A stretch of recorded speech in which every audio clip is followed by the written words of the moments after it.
ಆ ಊರೇ ಒಂಥರ ವಿಚಿತ್ರವಾಗಿತ್ತು.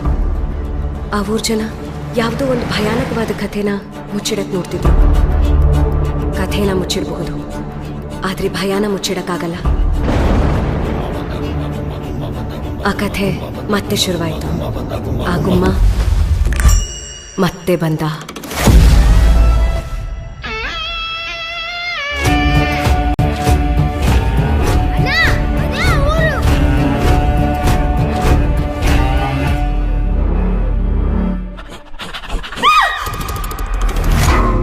ಭಯನೇ ತುಂಬಿದೂರ್ಗೆ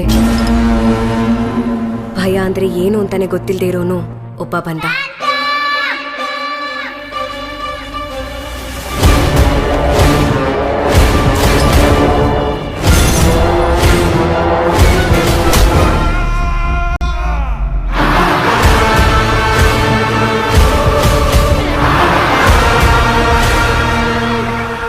ಏನ್ರಿ ನಿಮ್ಮ ಸ್ಟೇಷನ್ ಒಳ್ಳೆ ಚಕ್ರವ್ಯೂಹ ಥರ ಇದೆ. ಸ್ಟೇಷನ್ ಮಾತ್ರ ಅಲ್ರಿ, ಇಡೀ ಊರು ಹಂಗೆ ಸರ್.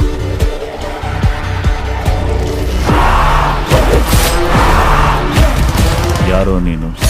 ಊರಲ್ಲಿ ಇವತ್ತು ಇವರೊಬ್ಬರದೇ ಹೆಸರು ಚಾಲ್ತಿಯಲ್ಲಿರೋದು, ವಿಕ್ರಾಂತ್ ರೋಣ.